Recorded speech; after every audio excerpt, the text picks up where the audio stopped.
horrifying consequences of time travel.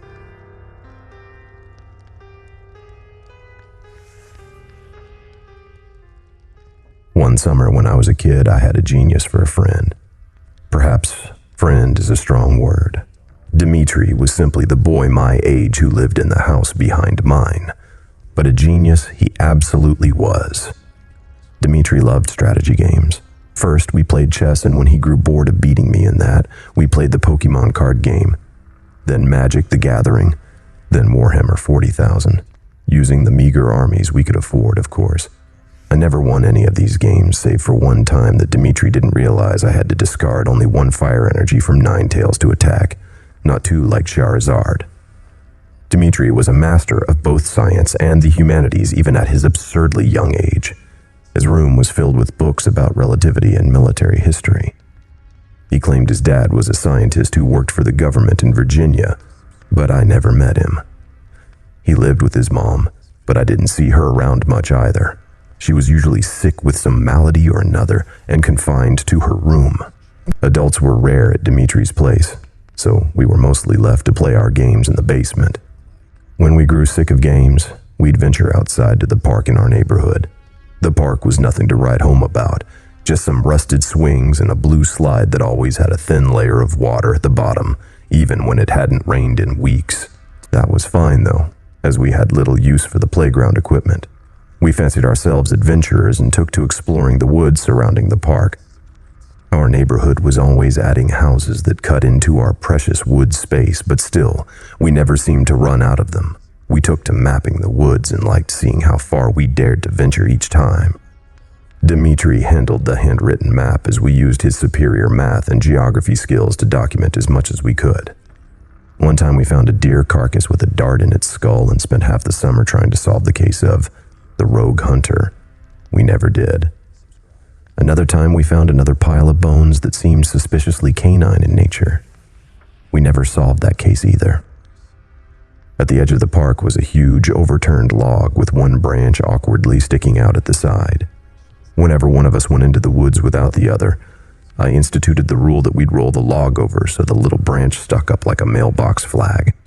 I made sure we did the same when we went into the woods together, even though no one else knew what the overturned log meant.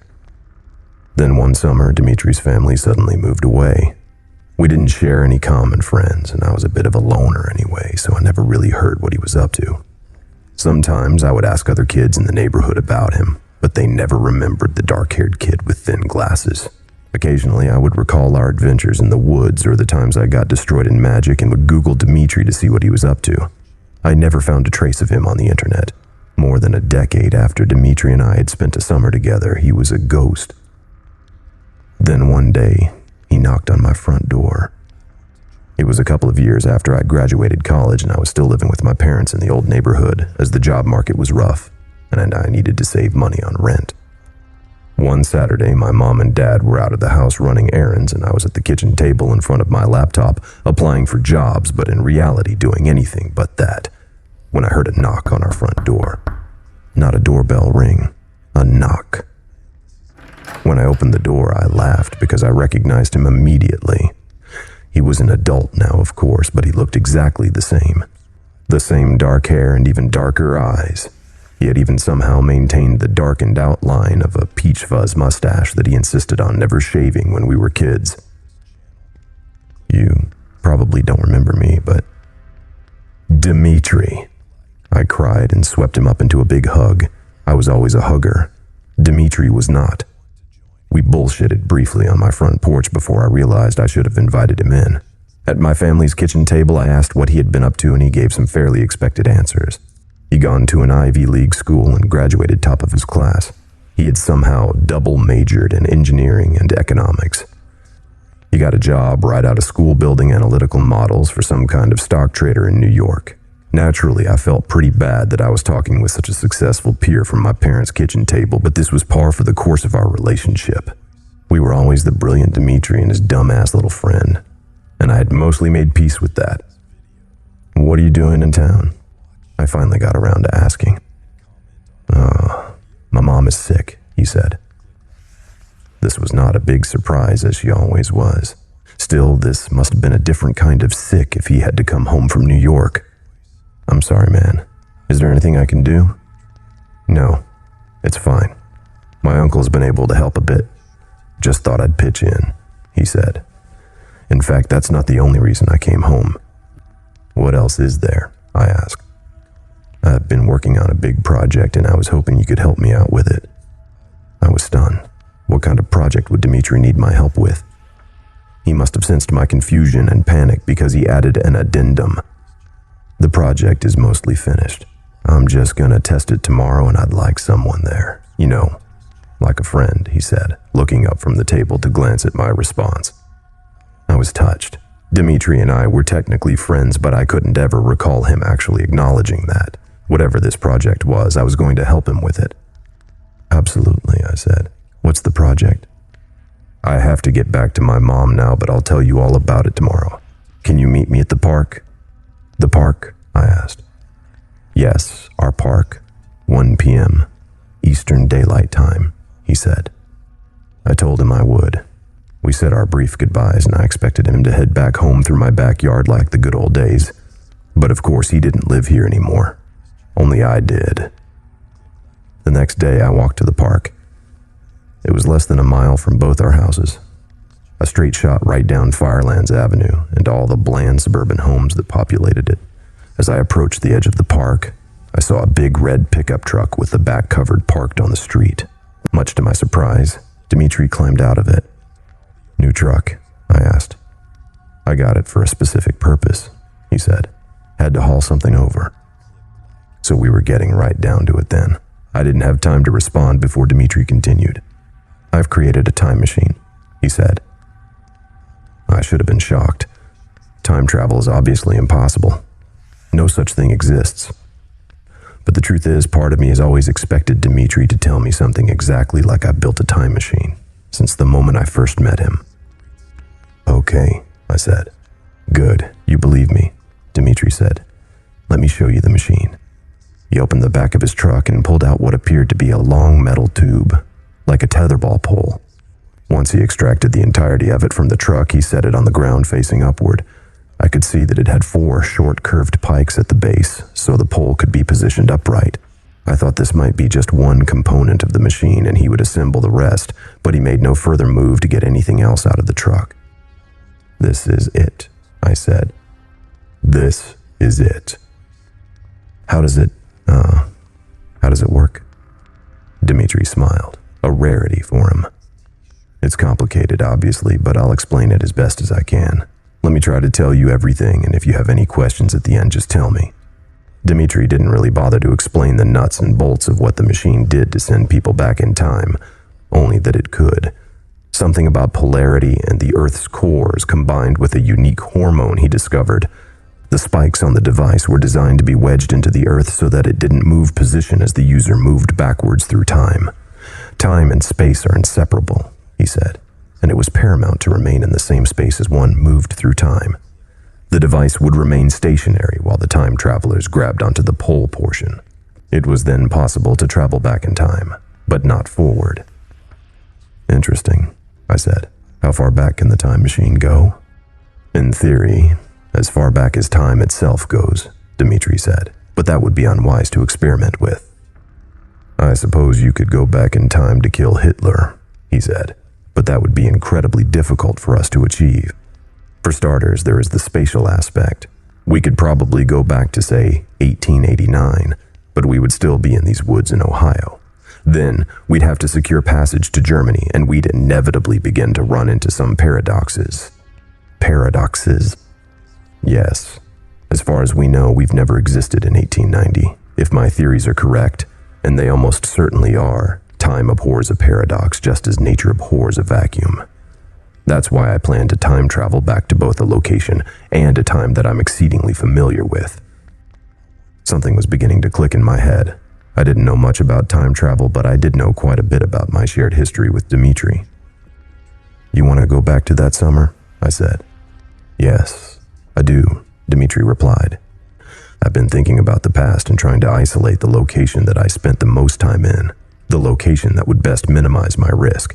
Aside from my childhood home, which I no longer have access to. I've spent the most time in my life in these woods. That's why I want to travel back to that summer and then walk around these woods. That should help limit temporal displacement. Temporal displacement?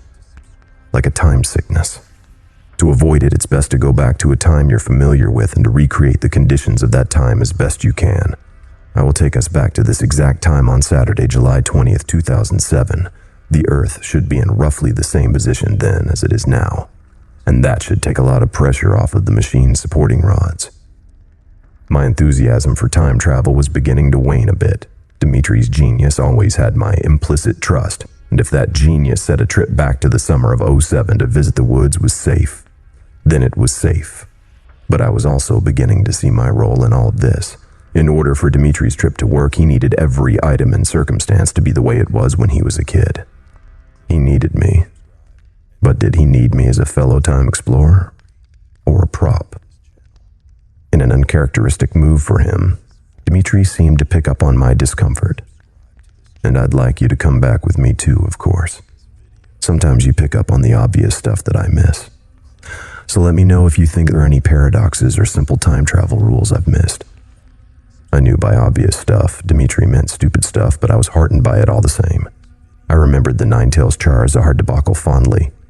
I did have a tendency to pick up on the obvious stuff that he took for granted. I thought for a moment. The concept seemed to pass the idiot test. What if we see ourselves? I asked. We won't, Dimitri said. I know the day in question we're going to. You're at your house and I'm at soccer practice. But what if we do? Then we do. It's not that big of a deal. If we saw our future selves in the past, then we did already, and clearly it didn't mess us up or anything. Do you recall meeting an adult who looks just like you? I don't think so. It's like Harry Potter and the Prisoner of Azkaban rules then. Sure, it's like Harry Potter rules. There will ultimately be no damage to the time stream, but I can't guarantee that seeing your younger self won't hurt somewhat. Again, your brain doesn't necessarily want to be in a different, older time. You might get a hell of a headache or something. I considered the risks for a moment, then said, let's do it. Dimitri had me leave my keys, wallet, and phone in the truck. He also procured a new set of shoes for me to put on, an extremely old pair of New Balances in my size. We then picked up the long machine and held either side of it. We made our way through the park, more rusted up than ever, and arrived at the edge of the woods. Wait a minute, I said as Dimitri prepared to enter the woods. I walked over to the familiar fallen log on the ground and flipped it on its side so the small branch pointed upwards. Now we can go. We made our way through the familiar portions of the woods. Before long, we reached a portion where suburban sprawl had claimed most of the trees. A portion of the woods stopped short and were replaced by an open field of tall wheatgrass. Developers had cut down the trees to make a clearing, but had never gotten around to building houses. This will work, Dimitri said. We cleared out some of the wheatgrass and placed the pole spikes into the earth, pounding it in with our feet until the pole stood rigid and immovable. Okay, we have 2 minutes until takeoff, as it were. Remember, even though we're going back to somewhere our brains are familiar with, we still might feel the time sickness. Don't worry about that. We'll head back to this clearing and then we'll walk around the woods a bit, maybe even head out to the playground to observe whoever is there. Understood? Yes, I said. Good. The path we'll take has already been well trodden by us. The machine will be waiting for us when we get back to the clearing. This whole thing will take 20 minutes, and when it's done, we will be the first 2 human beings to ever travel through time. Shit. It's about time. Grab the pole. I grabbed the pole and Dimitri did the same. Dimitri flipped open a panel on the machine that I had not seen before. He pushed a button and suddenly wind was rushing at my face. Traveling through time wasn't inherently unpleasant, but it was weird. It felt as though a cold hairdryer was blowing directly into my eyes. As I squinted, I could make out flashes of color but little else. My hand held firm on the machine and it felt sturdy, as did the ground beneath my feet. It suddenly occurred to me that I never asked Dimitri how long this process would take, but before I could ask, the rushing stopped and I was directly in front of a tray. The clearing was no longer a clearing. That portion of the woods hadn't been demolished yet. It was darker now in the shade of the trees, but I felt the midsummer humidity on my skin all the same. "We did it," I said, unsure if it was a question or statement. "We did it," Dimitri said. My stomach immediately lurched with unease and excitement. I was somewhere the universe didn't want me. I was a time astronaut. "Well, let's look around a bit." I remember most of the details of our map. "The deer skull should be a few hundred yards that way," he said. Dimitri was steadfast in making the physical journey through the woods. I knew how he thought. It was not enough for him to travel to the past and back. He needed to do his own moonwalk. We made our way through the woods, and I felt pang after pang of nostalgia. These were the woods. These were our woods. I hadn't been in them in years, but our makeshift map still lived on in my mind. It was beautiful. We saw notable landmarks, like the blue bungee cord we once tied around a tree to see if it made it easier to climb. It did not. We saw the deer skull, and I've never been so thrilled to see the remnants of a dead animal. As we saw each relic of the past, my heart beat even harder with the enormity of what we had done. Dimitri seemed to be enjoying himself even. Usually all purpose and strategy, I could see something suspiciously like happiness in his eyes. He proposed that he head towards the edge of the woods so we could see if anyone was at the park. Before long, we had arrived to the entrance of the woods, and I noticed the first sign that something was wrong. "I thought you said I was home watching TV and you were at soccer," I said. "You are, or were rather, and I was," Dimitri replied. "Then why is the flag up?" Dimitri looked down to see where I was pointing. The messenger log was on its side, flag pointed straight up to the heavens. One of us must not have put it down back in 07, Dimitri said. "I always turned the log over when I was out the woods," I said. "Well, I forgot sometimes. I'm kind of forgetful," Dimitri said. Dimitri was not forgetful. "Are you sure you had the date, right?" "I'm positive," Dimitri said, sounding a little annoyed. "Let's continue. We might get sick if we stay in one place for too long." I already was starting to feel a little sick, truth be told. The air was much hotter than I anticipated. This was many years in the past, before the ozone had been further degraded. Had it always been this hot back in the day? I felt feverish, the sweat uncommonly cool on my forehead. From our spot at the edge of the woods, I could see the swings and slide that made up the playground in the distance.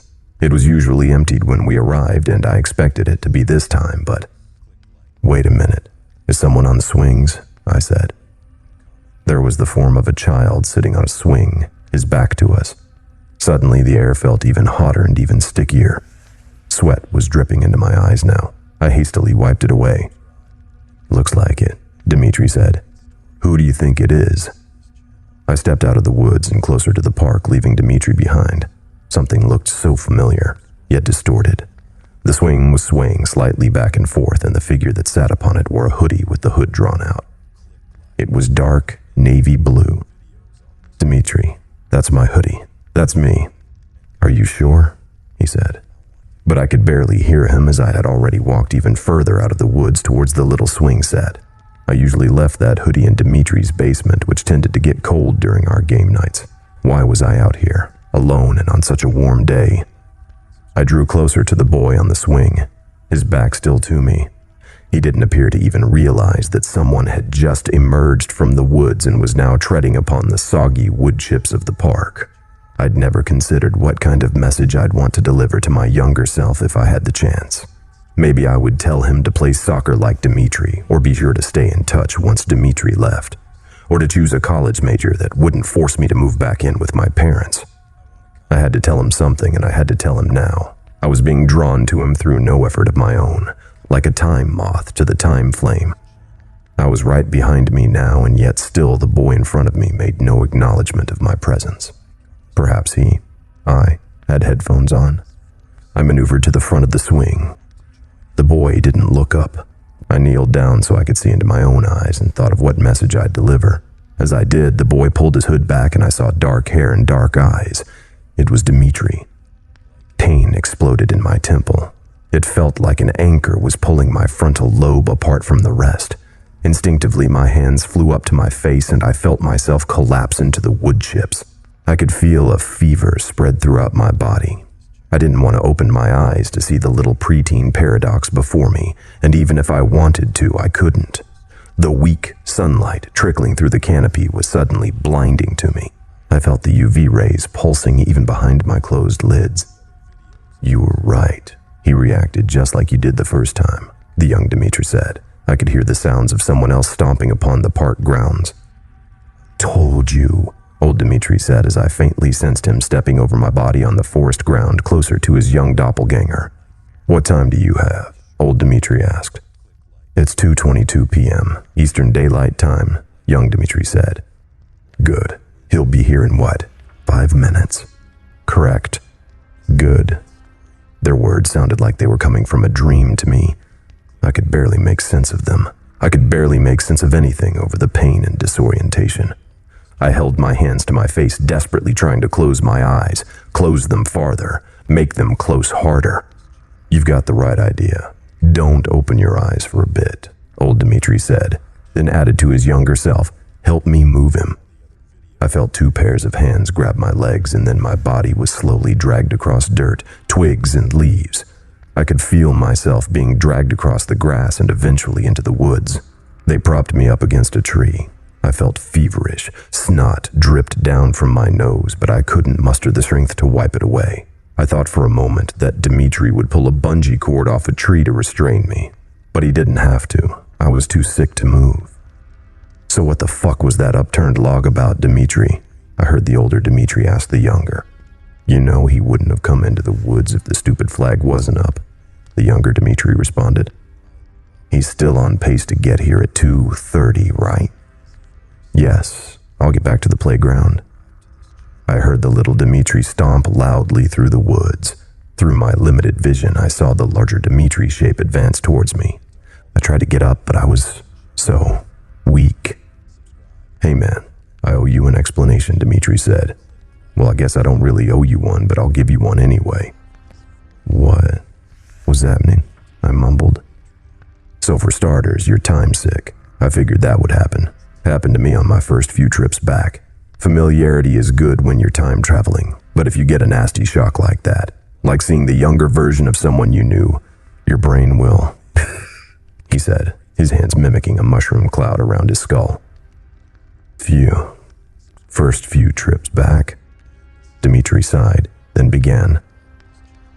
"On May 5th, 2007, a man suddenly appeared while I was in the woods alone. At first I was frightened, but then I realized he looked just like me. He was me. After he had gotten over his time sickness, he stood up and told me that in 2 weeks' time, I would build the world's first time machine. He gave me the schematics from memory and told me what materials to get. In exactly 2 weeks, I had built that time machine, the exact machine that we took back today. The man told me that I should begin studying the various paradoxes associated with time travel before I started. Thing is, time travel isn't that hard to pull off. I mean, I did it when I was 12. The real challenge of it all is testing the limits of it, figuring out what the time stream will let you do. He said I'd be ready to begin traveling in 2009, and so I was." Dimitri was smiling again. I had now seen him smile more times on this trip alone than I did in all the summer days past. I was now starting to realize why he didn't smile more. He looked demented and ravenous. I killed my first deer in the fall of 2011. I shot an arrow into its skull and then brought the carcass back to 2007. The first step of my paradox studies were to see if anything would change. More importantly, I wanted to see if time would let me, if it would let the same organic being exist twice simultaneously in 2 different states of living. It did. That wasn't a good argument for a soul, I guess. The next year, I brought some neighborhood dog back to 2007 and I shot it there. The original 2007 dog continued on with its life, undisturbed, until it met me in 2012, of course. I've been running paradox experiments like that for quite a while now, and all the other Dimitris in my timeline have been helping. They don't seem to have a hard time with it. I now felt mercifully close to being able to stand up. Still, I felt helpless in Dimitri's thrall. I didn't care about his paradoxes. "I want to go home," I said. "I'm sorry. Obviously that's not going to happen," he said. He then reached out and pressed both of my shoulders gently but firmly enough to push my weak frame back down onto the rough bark. "Young Dimitri told young you to meet him in the woods today at 2:30 p.m. You were always a punctual kid, so you should be here in 2 minutes. Then young Dimitri will guide you into the woods and will kill you." The fog in my brain lifted and I felt my bone marrow turn to ice. Dimitri's dark eyes were flashing now, and his arms still pinned me down. I shivered. He continued to talk, but I could barely understand what he was saying. "You're the final paradox. What happens to you when we kill you? Will you disappear? Will you carry on? It requires experimentation." Dimitri removed one hand from my shoulder to cover my eyes. "Okay, this is going to happen fast. Close your eyes again, you'll feel better." It was freezing in the woods now, or maybe I was just freezing. I could barely sense the hand over my face or my own sense of fear over my teeth chattering. "Relax. Shh. Relax," Dimitri said. "I just need to take a look at you. I need to see what it looks like when—" "Wait," I cried, mustering up the last of my strength. "How did you do it?" "How did I do what?" Dimitri muttered, his hand still over my eyes. "How did you kill me back in 2007? I mean, how is Dimitri going to do it now? How am I going to die?" Suddenly, I could see again and was vaguely aware that there was no more pressure on my shoulders. Once my eyes had adjusted to the light, I saw Dimitri sitting back on his feet, a blank expression on his face. I didn't," he said. "I haven't killed you yet.